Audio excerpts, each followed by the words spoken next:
Hi everyone, I am so excited for this new episode of Unlock Summit podcast. We have prepared a very interesting interview with an amazing, adventurous, and strong woman, Iris Kauffman. Hi Iris, thank you so much for being here today. Hi, Sandra. Thank you for having me. And I'm very honored that I can do this podcast.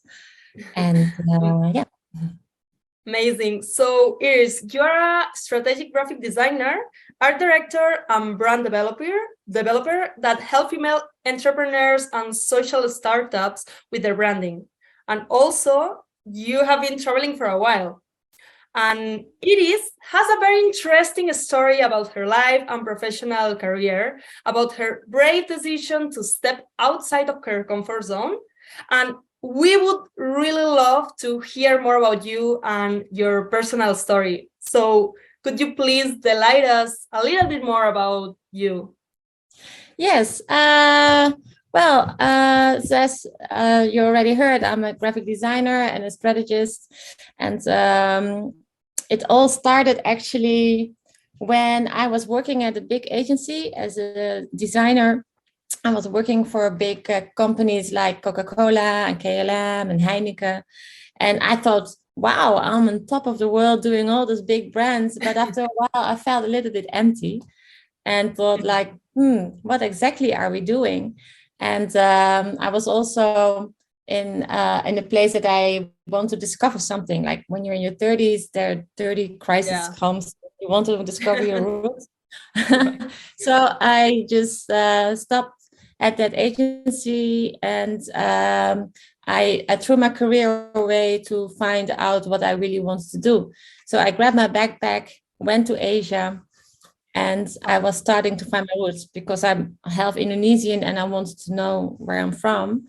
Mm-hmm. And and when I was there, I also found out what my culture was, because in Indonesia everything is about service and about food, of course, and about family.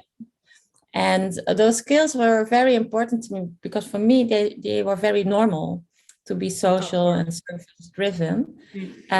But it was also funny that when I was searching for a place to dance, because dancing is also a very big hobby of me, I've met a guy and he was a buffalo farmer. And I thought he was very interesting. So he asked me, do you want to see my buffaloes? And I said, of course, yes.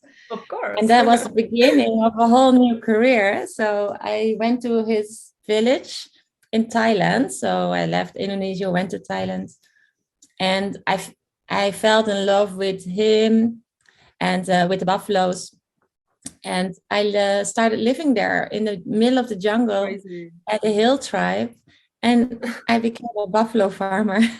Wow, what a change. Yeah, wow. What a change.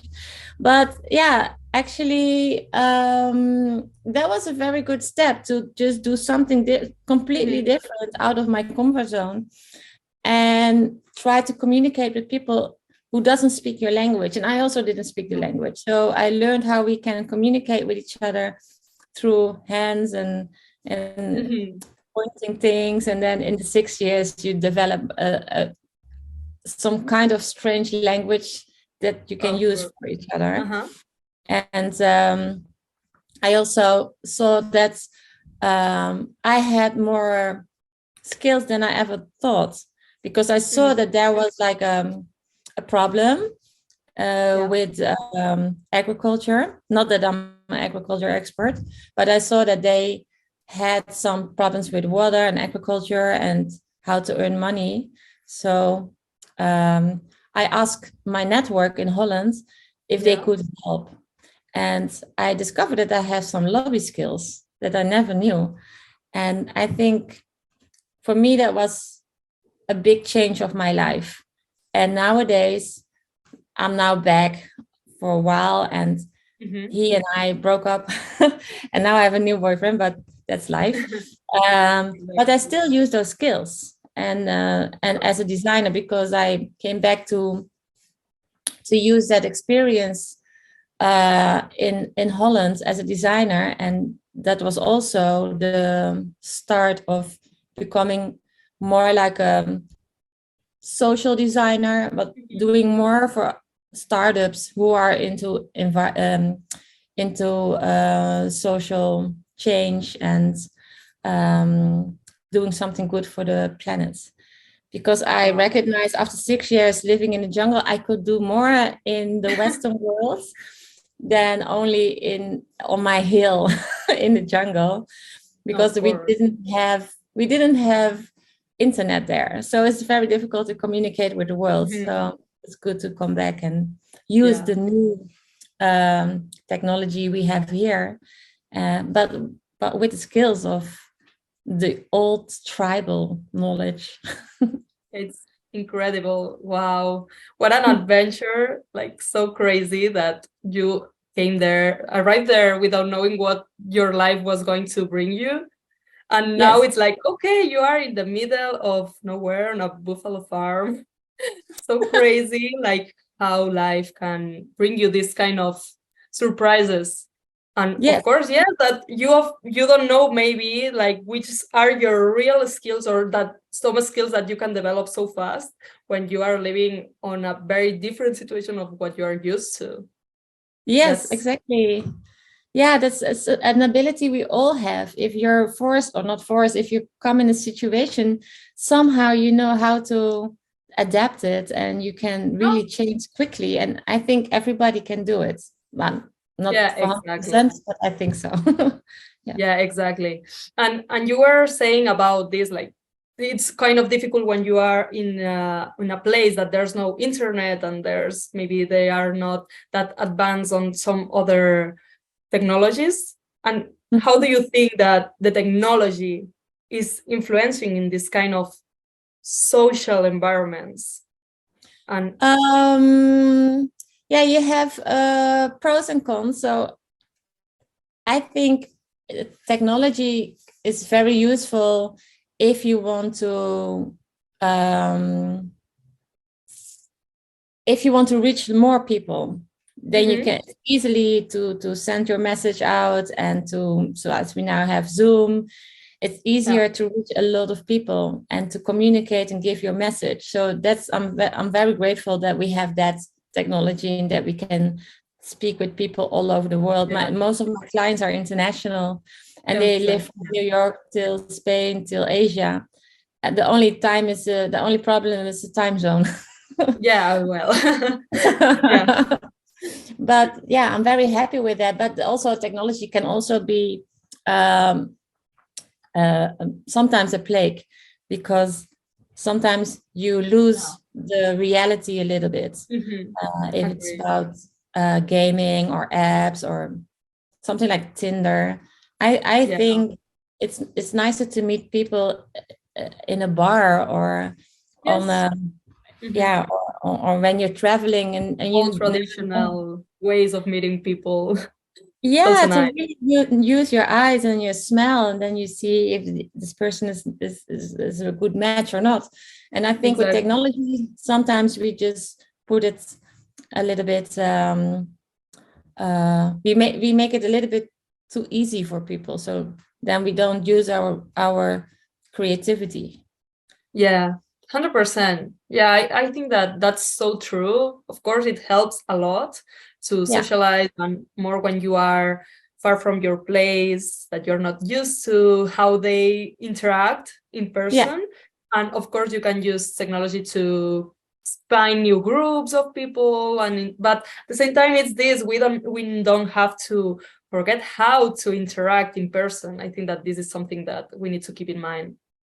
That's I like to balance, so that we can use it for the good things, and sometimes we just leave it at home. It's also good to just I know it's a funny suggestion, but if you leave your phone for one day at home, it's not that bad.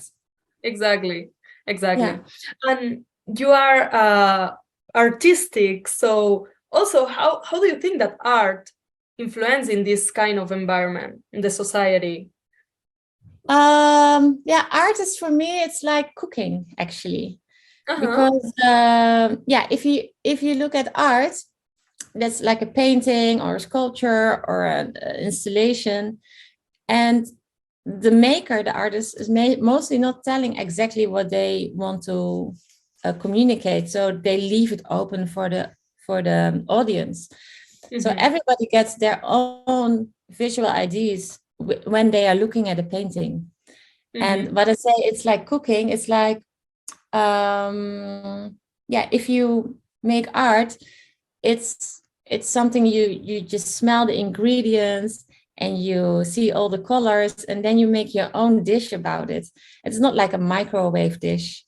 It's like fast consuming material. And with art, you give more space to the brain to dive into that art piece. And for instance, we are my current partner, he's an artist, and we are going to Boom Festival. That's a big festival with 50,000 people, and we are doing a performance over there. To help with to help people understand each other. So the theme is called Radical Love, and we are making this performance to get two parties together. So it's a little bit against polarization, so that they can communicate with each other, and in this way we get more understanding with each other. But it's also because of it's in a nice temple, it's a nice environment, and it's all designed by my partner, and I'm the performer there. So really nice. Yeah. So it's really nice to get people in another environment, and in this way art can really help to change your mind or to make your heart open, so you're open for new things. So that's why art is very important in our society. I agree. And you were talking about polarization. So how do you think that the design and the social skills can give a solution against this kind of polarization that we can face, right, like in those days? Yeah, I think as a designer, we are always searching for the question behind the question, and we're like actually problem solvers. So what a designer does, that's also the cooking part. What a designer does is also try to understand why people behave like this. So if I go back to the buffaloes, we were in an environment where 5 tribes were there. And the 5 tribes were at war with each other, because they all had their own needs and they all had their own dreams. But as a designer, you think, okay, but we have a problem because we still live in a very small space. And so I asked them, I put up an interview, and that's like the strategy. So like the first phase. And we ask all the tribes, what are your dreams? Where you're scared of? And what are your needs for the future? And when we knew that, then we knew, okay, we have to give them a solution for that. And that was, they all wanted to have money. They all wanted to have a good future for the children. So the way that they were doing agriculture was not the best way. So I found some help with University of Agriculture of Holland, and they gave them lessons how to cultivate the agriculture. So they could get more money, and we saved also the forest. And we also had some help with water engineers, so that the water was also stayed clear. But they had to work together for that, and we managed that because with design we how do you say it in English? He pointed out one common problem. That's the whole point of design. You have to point out one common problem, and we have to solve that. And then all those little islands will work together. Okay, well, like a big community fighting for one purpose. So I think that, that's amazing. Yeah, you try to get several communities into one community, actually. And that they still have their own identity, but that they work together because they have one problem and they have to work on it all together. Mhm.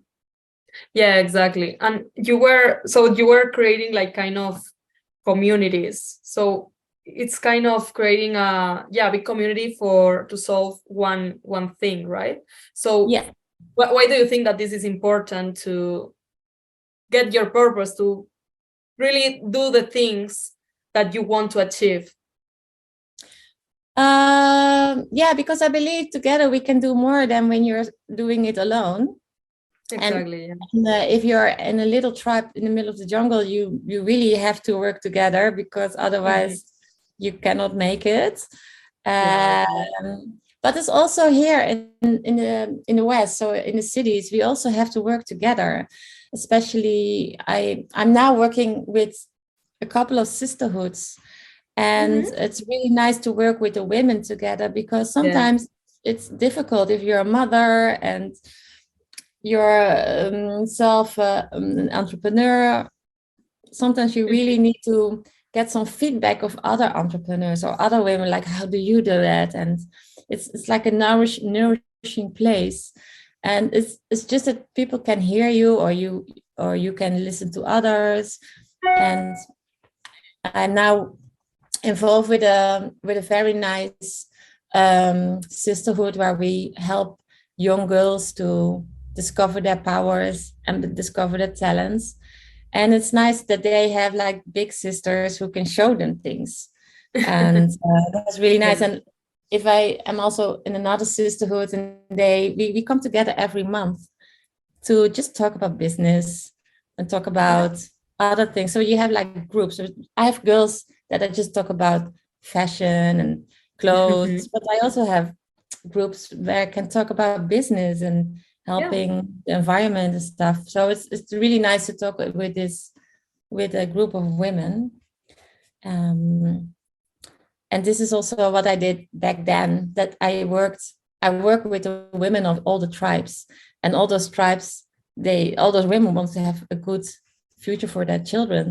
So we had Okay. like a little business going on with bags. They made bags for me, and I sold it, and then I give the money to the women, and they put it back into the families. So it was a good. That was my first sisterhood action. Oh, really? So Yeah, it was a good experience then. it was a good experience. But also when I was a little bit younger, I was not so into sisterhood, because this was like a time that I was not really in a good situation, because I was in a toxic relationship that was Yeah. after, Hmm. after that was before the buffaloes. And because it was so toxic, I saw every girl as competition. Yeah, I Then I was understand. Yeah. Yeah, and I thought like, yeah, maybe they are more pretty and they are more this and Mhm. smarter. Maybe they want to steal my boyfriend. But that was something maybe girls have because they're younger, or maybe society does it to young girls. But then I discovered that if you embrace the girls, Yeah, then you 100%. see, how amazing they are, and how you can work together. And also when you say, I'm sorry, but I'm a little bit jealous, you put your Of course, phone, express just your feelings, and it's nice this because like it's this. You're 100% right, because I feel like sometimes staying close to women, we can feel like this because maybe we think more or we are more emotional at some points. So sometimes we arrive to think that we are a competition, and it's not like that at all. And it's so cool that we can have different sisterhoods, as you were saying, that you have for a specific I don't know, specific hobbies, a specific interests, in specific situations, or that you want to just share with other women that are feeling like you at that point. And it's so nice that really you can find support on these kind of groups. And we just totally. need to normalize that we are together. We are not a competition. We need to support each other. Exactly. Yeah, and then the magic happens, because like I get, Exactly. We are more yeah. powerful together. Yeah, then you can start companies, you can start working Yeah. together, you can do something for other people, and it's really nice to see. And also a good example for little girls to just see Yes. how it works when you work together. It's really nice. Yeah, thankfully we evolve and we are more mature with the years, and we understand these kind of things, that we value more ourselves and how we are ourselves, respecting our time alone, but also enjoying the company of other people, other women, other men, like trying to understand better how we work. So that's super nice. And also, I'm not against men at all. I also like my partner is like one of the sisters. So it's really nice to also work all together in harmony. That's great. That's great.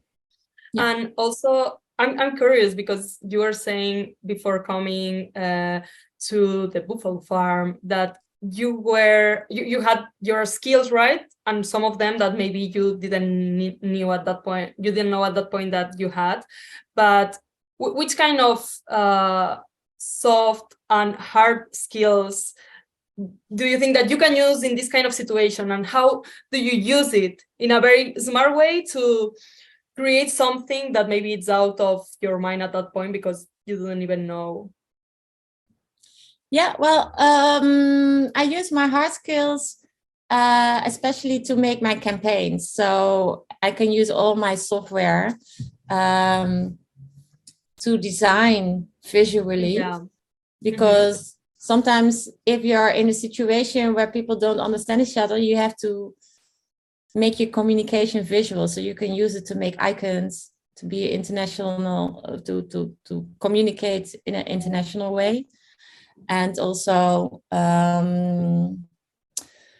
my soft skills are mostly about communication, so that you can understand all the people, and that you ask and do interviews, and that you really have like a dialogue together. And if you want to send that message out, you have to make it visual. So design is actually communication make visual. So, and that's why you need the hard skills, and that's all the software you need. And I'm very excited about looking at all those new technology about AI and how you can use it. Also a little bit scared of AI because it goes very rapidly. And sometimes I see, and sometimes I'm scared that they are replacing people. But at the other hand, if people are doing robot work, I don't find it's very bad that they can replace the robot work, because if people are only doing Excel sheets, maybe if AI can take that, then that person can do something else. The so more automatic tasks, it's okay. But I'm still for human services. So I don't like it when I only get chatbots on my phone. I also like to talk to a person. We lose a little this human approach, more, I don't know, more close to you, that it feels more, I don't know, more personal. Yes. It's not that cool. And also the creativity. Of course, AI can do a lot of amazing things, but at the same time, I don't know how creative it can be, because at some point it's gonna look like all the AI designs, texts are gonna be more or less the same. I don't know. I mean, of course, it needs to evolve, but I'm also curious how it's gonna go. And that's why I also think social skills and the human skills are super, super important, because AI can, I think, I'm not 100% sure, but I think AI can never put that emotion in it, because it's robots.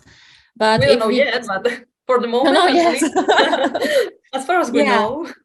But if you think, if we let we write a book with ChatGPT and AI is making all the pictures and everything, then it looks nice, but there's no emotion in it. So we really need to develop those emotional skills, or those human skills, to keep it real. And we can use AI, and we can use all those hard skills and software to give it an advantage for us, so we can use it to make it more pretty and whatever, but we cannot give away the spirit, you say. Exactly. Like we cannot give away our feelings and emotions. So it's an extra addition to your story you want to tell. So I think we can use it like this in an intelligent way, but sometimes it's going quicker. So sometimes, like if you have another ex-boyfriend and you have this picture, you just put AI and there's another. Exactly. There's the next just one. the same picture. With AI, it's done in a second. Yeah, instead of putting an emoji, it's like new version with AI. It's easier. It's more easier. Simple. Yeah, but it doesn't. If it's not, it's good that it's not taking over the emotion part. Of course. Yeah, I think that it's important that we keep that in mind. Yeah. So yeah. And how about like when you are in this kind of situations where there's different people thinking very different, and you need to, you are having a conversation about how to be involved with the society or with the environment. How do you think that you can have this kind of conversation to make the other person like changing mindsets with other people? But because when you are traveling, I think that it's important that you are going to find a lot of different thoughts about things. But how do you think that with using the social skills, how can we change mindsets, or not change it, but having these kind of debates, different opinions? Yeah. Well, we have, I just went to a lecture about the soul of Amsterdam.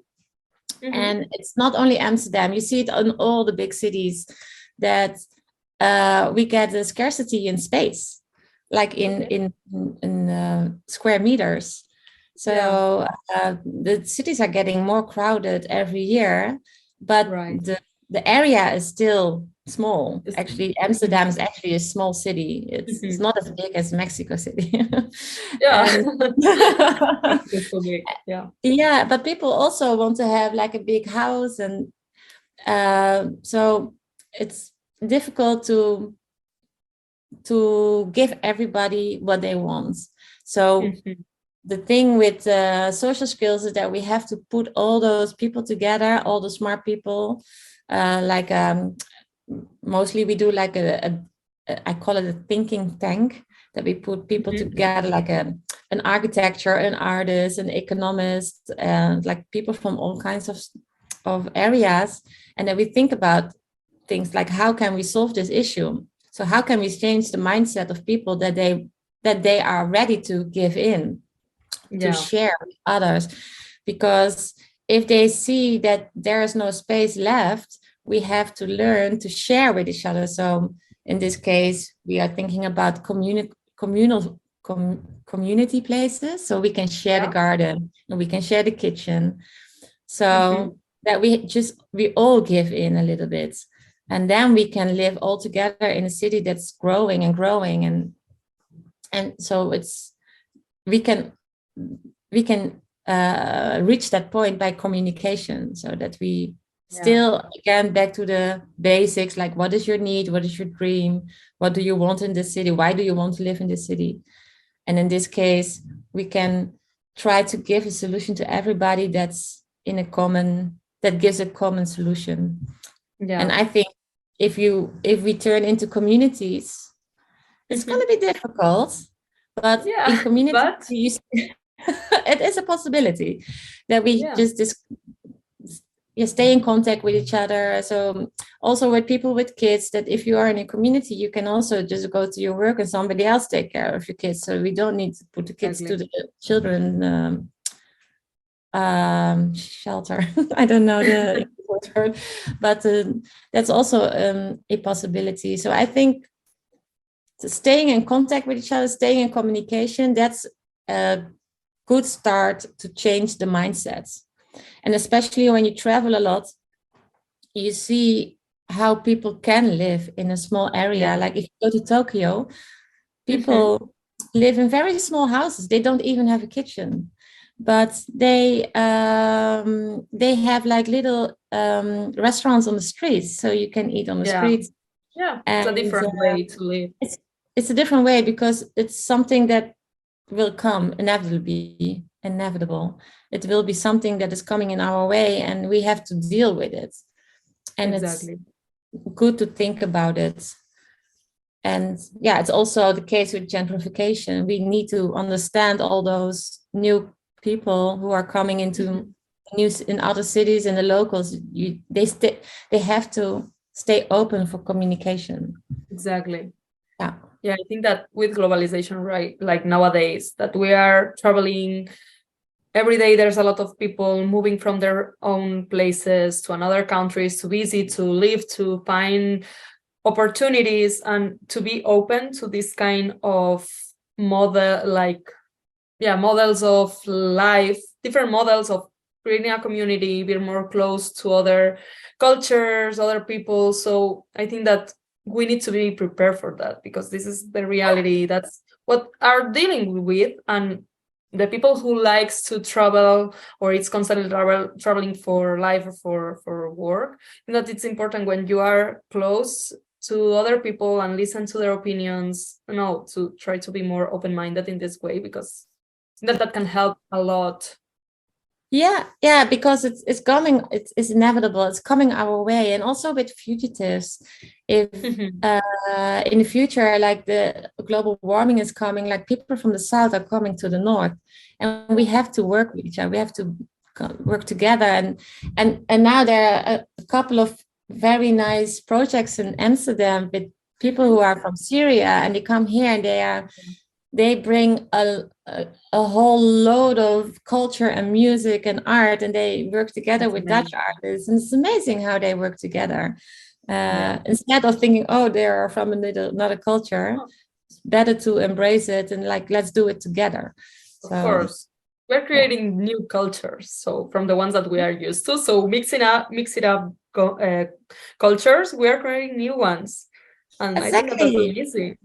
Yeah, and with technology, we can also use Google Translate and try to understand each other. I think that it's easy. Like nowadays, who doesn't want to communicate with people from the outside because they don't want? Because I think that we have the tools, and we are creating even more easy ways to do it, or to stay in touch with people, stay in touch with new technologies, with new professions. So everything is evolving so fast.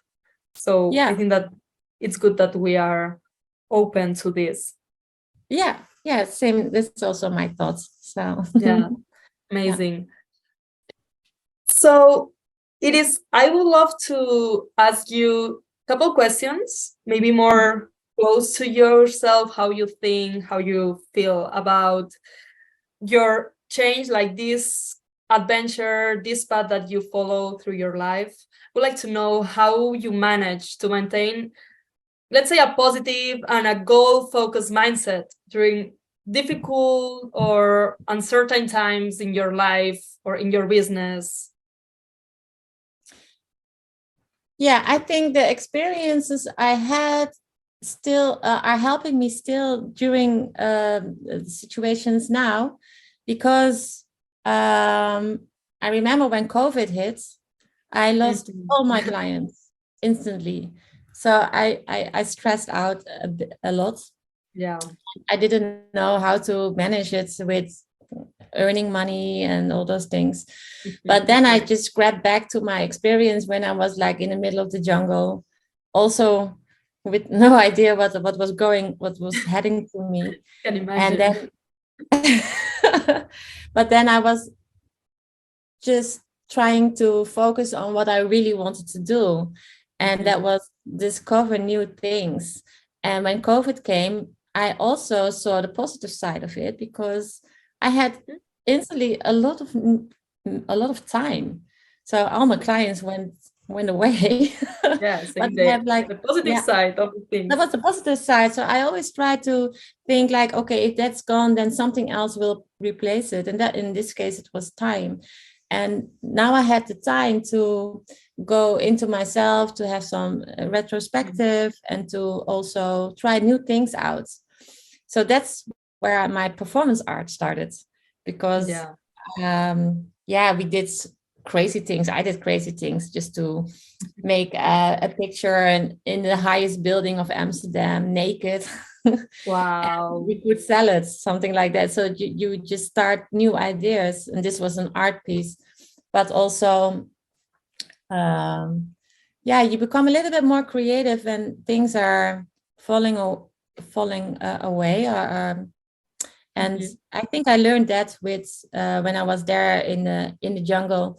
And what I also learned was just to communicate with other people, like, how are you doing it? Or shall we do something together? And maybe we don't earn a lot of money of it, but if we just earn enough, we can still pay the rent and we can still do, all those things. You don't need that much. You don't need that much. And that's also one of my key guidance, like, how much do we need actually? So actually, we don't need that much. So then we also know how to stay alive in crises. And if you work together, then we can do it all together. Yeah.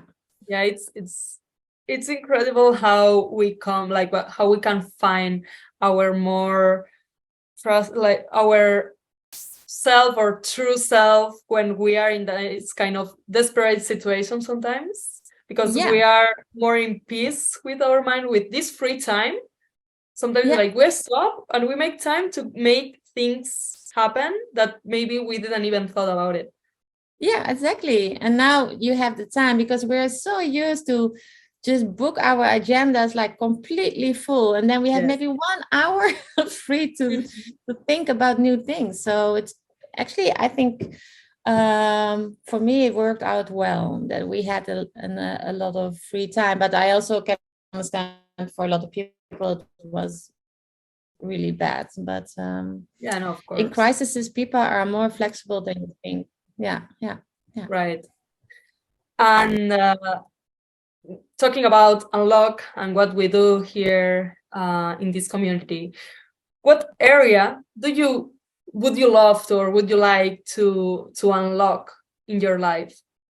I would like to unlock innovation for me, for myself, to really use new skills and new technology to spread my message, but also for my clients, so I can use innovation to tell the story what they want to tell.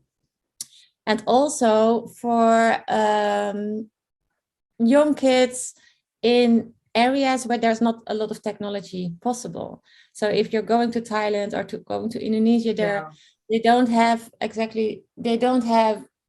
24/7 electricity, for instance. And then technology can be a very good, or innovation can be a very good a product or a skill to help them, so they have, for instance, lights. So they don't have to go to bed at 8 o'clock, and they can still do their homework later in the evening. So innovation is very important to me. So to give people the opportunity to broaden their vision and to broaden their dreams. And I think innovation and technology can help them with it. Yeah. But we have to stay true to our loyal human skills. So we then not create the human skills, but use the innovation and the technology to see how we can expand things. Exactly. Yeah, so, like use the tools that we have, but without losing our essence. Just mix it. Use this combination of superpowers that you already have with the new things that are coming, new technologies that and then that even come. Yeah, and I think we can unlock new creativity, unlock new talents with people, because we didn't know that innovation could do that. We didn't know that, for instance, ChatGPT can help people to help tell their story. You don't have to copy it. No, of course. Like give you an idea at least. It can give you an idea, and then maybe people can tell the story much better now than they did in the past.